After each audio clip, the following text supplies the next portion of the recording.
So who else is enjoying 3v3s? I know I am, and I can't really control myself because I just got to keep theory crafting more and more builds because it's so much fun.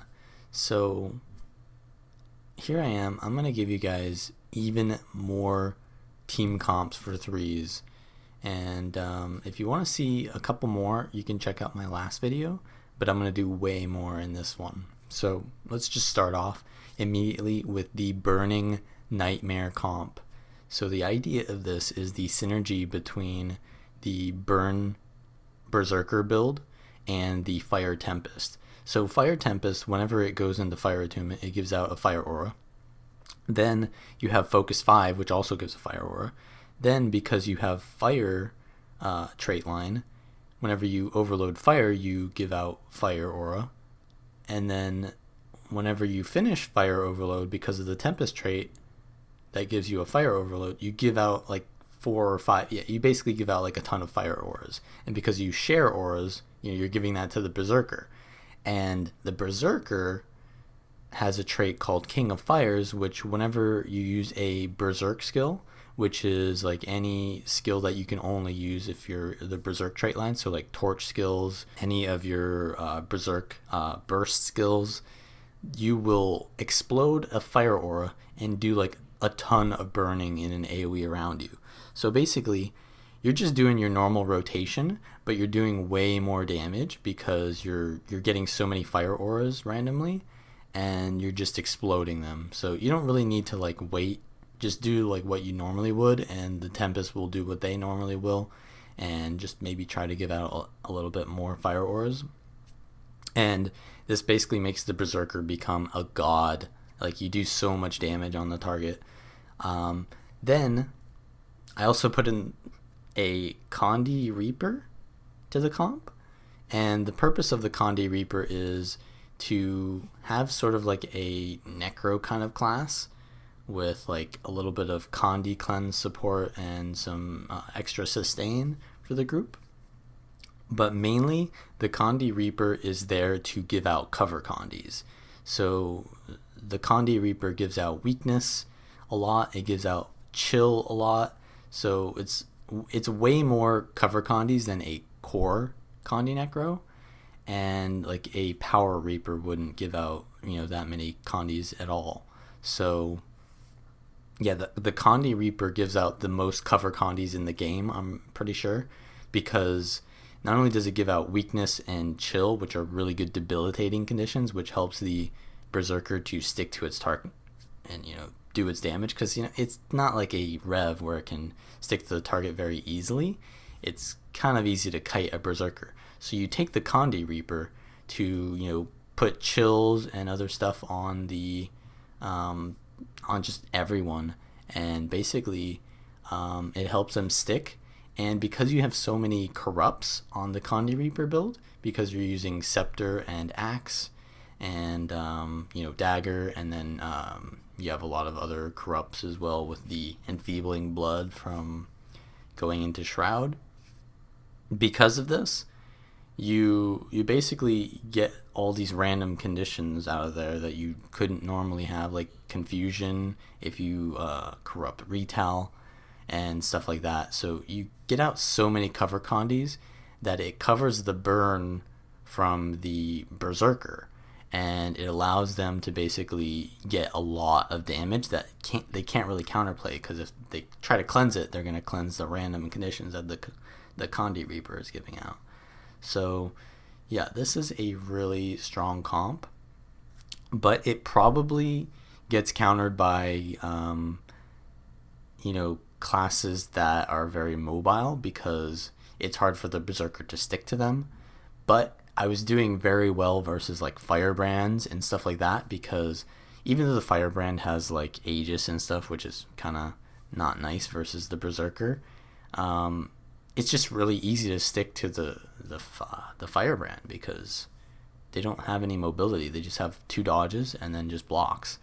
And obviously the blocks can be removed by the Reaper or even the Tempest, and you can land a lot of damage because you're just sticking to the target. And basically how it works is So the Berserker build just goes in, you probably want to use the heal skill, which gives you full adrenaline somewhat early on.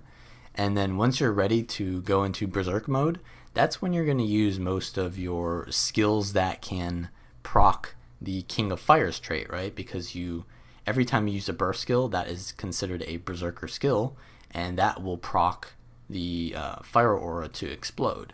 So generally, the Berserker and the Fire Tempest want to kind of sync up their Fire Aura rotations. So the Fire Tempest will go into fire, use Fire 5, they'll use Overload and stuff like that, while the Berserker is in Berserk mode.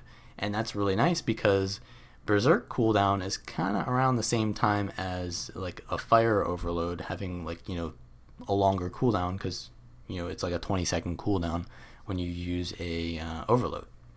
So that's kind of nice. You just want to sync those up because you want to be giving out tons of Fire Auras for them to explode very quickly. And yeah, that just gives a huge power spike. And while you're in Berserk mode as the Berserker, you want to be using your Berserk stance, because that'll help you to basically use every single one of your burst skills off cooldown. So it just allows you to burst them as fast as possible. And it also gives you resistance while you're in Berserk mode, so you don't just miss your mace burst. So the next comp I want to show you guys is called the Wombo Combo. The purpose of it is just to do as many combo finishers through the fields as possible. So I take the normal Tempest build, but instead of dagger focus, I use staff on it. And Staff Ellie probably has the most combo fields in the game, right? You have chill fields, you have your water fields. Those are really good, the water fields, because they give out a lot of sustain to your allies. But also you have a lot of daze from your air overload and the static field, and that can give out dazes when you do a leap through them. It becomes a daze finisher, and that's really good CC. And the two builds that I put with it have probably the most finishers I can think of. So I have a Staff Thief and an Explosives Hollow. So Staff Thieves have, whenever they dodge, they have a leap finisher on bound, and then vault as well on staff, and then they can use short bow too as well if they really want. And yeah, basically just by doing their normal rotation of just dodging and doing vaults, they'll be proccing so many combos that'll give them healing and dazes and auras, which is just really good synergy. And then obviously the Explosives Hollow has the Hollow Forge 2, which is like a 2-second cooldown, and there's also the Hollow Forge 5 that they can do. They're usually running like a sword shield, and sword has a leap finisher on it, and the shield has a blast finisher on it. So there's just tons of combos that you can do here. And Staff Thief and Explosives Hollow are also very high damage classes. So you have really high kill potential, but you also have a lot of sustain, because while you're doing your combos, which are just damaging skills, you're also gaining a lot of sustain from the Staff Ellie. And the Staff Ellie can kind of create plays too, because you have a lot of CC on Staff Ellie and area denial. So you can put down unsteady ground, and that can kind of organize the enemy team into a nice ball for your Staff Thief to land their vault on them, which is really good because it's kind of easy to kite a Staff Thief. So you need the CC from the Hollow, because CC on the Hollows is pretty good too, and the Staff Tempest to kind of keep them in range of your Thief to do a lot of damage and to stick to the target, right? And what's also nice is on the Staff Thief build, I'm actually not using short bow, so ignore the fact that I said you have short bow 2 blast. I actually have dagger pistol, and dagger pistol is kind of nice because you can interrupt banners or any kind of res utility with it, But also at the start of a fight or at the start of the match, you can put down Pistol 5, and your Tempest can do a Earth 2 and a Water 2 precast into that, and then the Hollow can obviously, Shockwave into it, and then you get, 3 blasts at least from that. If the Tempest wants to use their Earth 3 and then blast that as well, you could have 3, but usually that's kind of a waste. You want to save that aura. And yeah, you can get like 3 blasts there from the smoke field, and that means you have a stealth opener. And stealth openers in Deathmatch are very good, and especially on like a comp that has a lot of sustain, having the opener in stealth gives you a massive advantage at the start, but then you also don't fall off. There's like a lot of stealth comps that they give up too much to get stealth, but because this comp doesn't give up that much for it, it's really nice, and it's just kind of like a luxury. So yeah, I really like that this comp allows you to use Hollow and Thief, because those classes are actually pretty good with each other already, and then there's just extra synergy with the Tempest, giving them combo fields as well. So yeah. So last video I showed you guys a Cleave comp, and I think that those are probably close to the most meta comps because they're very balanced. They have a support and a Condi and a power damage, so they're just pretty balanced, and they're very aggressive while being very tanky, so they're very easy to play and very reliable. They don't get countered by too much, and that's pretty good, right? But here's another version of that Cleave comp, right? So I showed last time Condi Rev, Firebrand, and Spellbreaker. This time I'm going to show you guys a Necro instead of a Spellbreaker. And a Necro is basically kind of the same role as a Spellbreaker. It's just going to be a little less boon rip, a little less CC, but more damage and more sustain. So yeah, the Scourge, or you could put in a Reaper, is going to have a decent amount of corruption, and it's going to have tons of sustain for its team because of blood magic. So it's not too interesting, but it's kind of just like using the best in slot of each class for the comps. So if the balance becomes different, maybe this wouldn't be the optimal comp, but since Condi Rev is so busted, Firebrand is so busted, and Necromancer is so busted, you kind of just throw in the 3 busted classes that fill those roles, and you get a decent comp. And this next comp is really fun as well. It's utilizing a Soulbeast, and the idea is kind of like this. So say you have one person who's really good at the game, and 2 people who, they're friends, but maybe not as good at the game. Basically, you have the Soulbeast go into God mode, so you play full Zerk, not even using Wilderness Survival. You're using Marksman and Beast Mastery, so it's like full Zerk Soulbeast, and then you have 2 supports. So most comps that I'm going to show you guys have like 1 support and then 2 damage classes. This is 2 supports and then 1 hyper carry. So the Soulbeast is the highest damage class in PvP, I'm pretty sure. At least the most viable damage class. Like if you want to say, yeah, Burn Guardian is higher damage, yeah, that's kind of good, but it's too counter playable, so it can't be your only damage is to have a Burn Guardian, right? But a Sikkim Soulbeast, on the other hand, it is kind of like unavoidable damage sometimes because the longbow is very long range. I'm using the smoke scale, so you can just port to your target and do like massive greatsword bursts. So yeah, this does a lot of damage, and the purpose of the Spellbreaker is actually kind of interesting because it's not a normal Spellbreaker. It's sort of like a shout support Spellbreaker. So this is also interesting, right? So the Sikkim Soulbeast is pretty interesting, but there's a shout Spellbreaker is also kind of theory crafted for this comp because you have Dagger Shield and Mace Warhorn. So you have a lot of support with the Warhorn trait from Tactics, and that gives out Cleanse, but it also gives out Charge on the 4 skill on Warhorn, which makes the next 2 attacks you do deal 10% more damage. And if you know anything about Soulbeast, the reason why it's broken is because it has so many of those modifiers already, and just adding more on top of that just makes you go off. And yeah, so not only that, but also you're giving out Might to the Soulbeast with For Great Justice, and Fury as well. If you didn't know this, Fury actually gives Rangers who have the Marksman trait Remorseless, I think, or Ruthlessness, it gives them lead attack again, and lead attack makes their next attack 100% crit and do 25% more damage. So yeah, giving out Fury to the Soulbeast is just insanely synergistic, and obviously the Might is just really good too.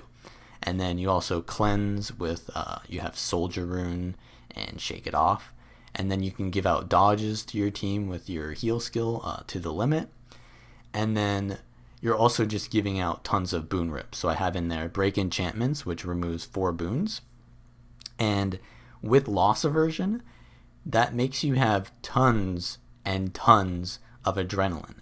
And the adrenaline skills that you can use are, the Dagger Burst, which removes more boons, and it helps you to kind of like focus the target down with the Soulbeast. So like say the target is a Scourge and they're getting supported by a Firebrand, the Soulbeast can just go ham on the Scourge because your Spellbreaker will just remove all the boons. And yeah, it's just really good. And so your burst skills remove boons on the Dagger, and then you can also CC with the Mace, and then you have full counter, which is a 2-second daze. And whenever you daze or stun people, you're also immobilizing them, which just helps your Soulbeast land more damage. And you also have the Grandmaster that gives you resistance on your full counter, which makes it so that you don't get blinded on your full counter, so you can always make sure that you get that daze off. And it also converts conditions to the enemy. So like a lot of cover condis you can put on them, or like debilitating conditions is just nice. So yeah, the whole point of the Spellbreaker is just spam out your burst skills, remove boons, and support your allies. You're not really trying to get kills, you're just trying to disrupt and support. So it's kind of an interesting build in that way. And another thing that's really important in 3s is stomp or res utilities. For example, like the glyph on Ellie or Scrapper gyros. But in this comp, we're utilizing the warrior banner for that purpose. And it's really nice because it's a support class. So what you do is you really don't need rampage on your Spellbreaker because they're a support. So they can take the banner and it works out very well. And it's on one of the characters in your comp that isn't really doing much anyways. So it's like they have a really specific role, and it's really good because your Soulbeast kind of like pops off and can down a target really fast, and then your Spellbreaker can immediately stomp it and kind of like secure wins even when like the enemy has a lot of res potential to kind of counter that Soulbeast burst. And yeah, it's just really strong to have that banner in this comp. And yeah, it's not really a role that you see very often because there's not many like hyper carry classes. And obviously on top of this, like your comp kind of needs a Firebrand, right? Because you need stability so that the Soulbeast can kind of like land their damage without getting CC'd. So the Spellbreaker doesn't really give out much stability, but it gives out a lot of other stuff. So you have in the Firebrand as well with Stand Your Ground and the Prot Tome, and you can go Menders or you can go Sages. I just prefer the Sages build, and it does a little bit more damage. So it's like if your Soulbeast gets focused, the Firebrand can kind of carry. So yeah, I like the Sages, but you can go Menders too.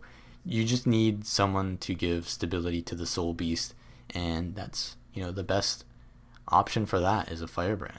And you can also do lots of CC as well, which can complement the CC from your Spellbreaker.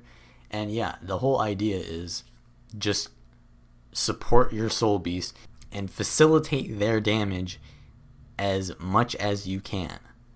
So yeah, this is a really fun comp, and I played mostly the Soulbeast when I tried this comp out, but I'm not very good at Soulbeast, and it was still really fun. So if like you're really good at Soulbeast, this can be a really good comp. And I know a lot of people have been saying that Ranger isn't good in threes, so yeah, maybe try this one out. And finally, I'm going to show you guys a really easy comp to play. It's called the Immovable Objects, and it's kind of the same idea as the Godmode Soulbeast, but it's more just like a bunker comp. And how that works is you have a kind of like a prot scrapper, so Invention's Alchemy with Purity of Purpose. So you cleanse tons of conditions because you're giving out tons of prot, and you're converting those conditions into boons. So you're giving out tons of boons, but it's also a Mender's Scrapper, so you're healing for a lot with the heal gyro or the heal turret if you want, and you've got Bulwark gyro and lots of whenever you cleanse you give out regen, so you give out like a lot of regen too. So it's just kind of like healing and protection and cleansing. So the Scrapper is kind of like the main support of the comp. And then you have a lot of CCs as well with, you know, just gyros and, you know, lightning finishers. And then you have the Renegade, which is, you know, just normal Renegade build with the Retribution Invocation. You have a lot of stability from the Jalis legend. And then you have tons of Spirits, which give you CC as well. And you can also heal your allies with the Kala heal. So there's a lot of support from the Renegade and from the Scrapper, and that allows the Burn Dragon Hunter to kind of go ham. So as I said earlier, you don't want to have Burn Guardian as your only damage because it's kind of counterplayable, right? But because this comp is so tanky, you kind of run around and like it's similar to the Smite Ball comp, right? That I showed you guys in the previous video. You just kind of run around together, and you're super tanky because the Scrapper has the turret trait, which whenever they use turrets, they get a, you know, reflecting shield, and then they also have Bulwark gyro, which is another projectile reflect. So you're kind of like running around together, immune to projectiles, and then when you find a good choke point, the Renegade puts down its Spirits, and you can kind of stand there and just cleave people near you. And the Burn Dragon Hunter is the same build that I came out with, you know, at the beginning of the balance patch. It's called the Diseased Dragon, and yeah, it's just one of the highest burn builds I've ever seen, and it's using Torch with Sword Torch and Radiance. So you have the double Torch 4, which is tons of burst, and you can use the Sword 2 to kind of like port on people and use that burning aura. And you can get like 17 burns just from pressing 3 buttons. And then on top of that, you're also using the Consecrations trait, which is really good with Purging Flames because that's more Condi Cleanse for your team, more support. And you also have a lot of stability because of Stand Your Ground, and I'm using Hallowed Ground, which is another good synergy with the Consecration trait. But another thing with that is that whenever you use Hallowed Ground, you're also giving Retal, and it's a really long duration ground ability. So what you can do is you can put Hallowed Ground on top of the Renegade, and then the Renegade puts down its Spirits, and you give stability to the Spirits. Now obviously the Renegade can give stability to its own Spirits, but you can also give stability to it because not all the time are they gonna, you know, be able to do that combo. But you can give stability to their Spirits, but you also give Retal. So if they ever try to like cleave out the Spirits, they're just gonna take so much Retal damage. So like this comp is just really solid, really tanky, and it just promotes the enemy not to fight you at all. And obviously this is 3v3, so yeah, it's you know, you're kind of forced to fight them. There's no rotation there. So this comp is really, really solid, and it's just very hard to really penetrate into their defenses. And another thing is the Dragon Hunter build gives out a lot of cripple whenever it uses its permeating wrath, right? So you do kind of have a little bit of chase potential, and that's why I chose the Burn Dragon Hunter instead of the Core Guardian here, because as I said, Core Guardian is very counterplayable. It's easy to kite it.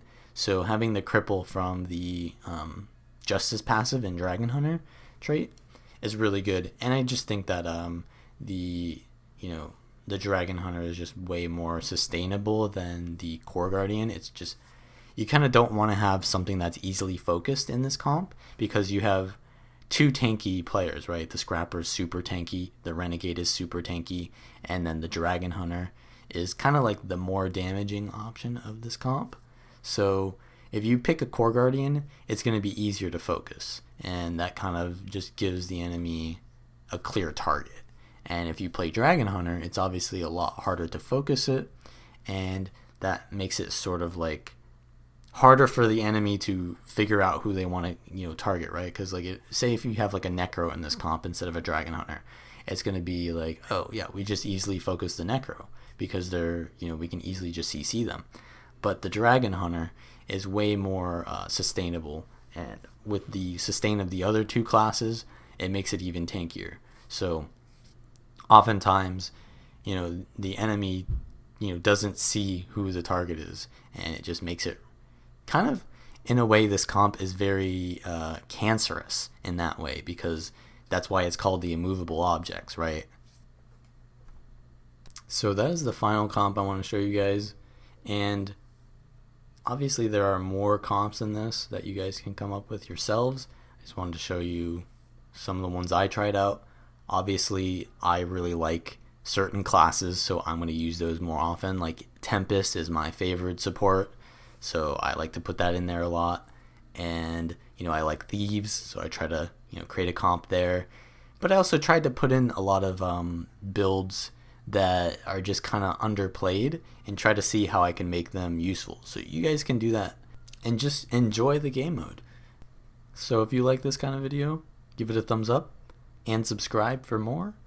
Also check out my other 3v3 video if you hadn't already, and obviously leave a comment down below telling me if you like a specific comp, or if you tried one of these comps and you liked it, and maybe give some ideas for other people of new comps.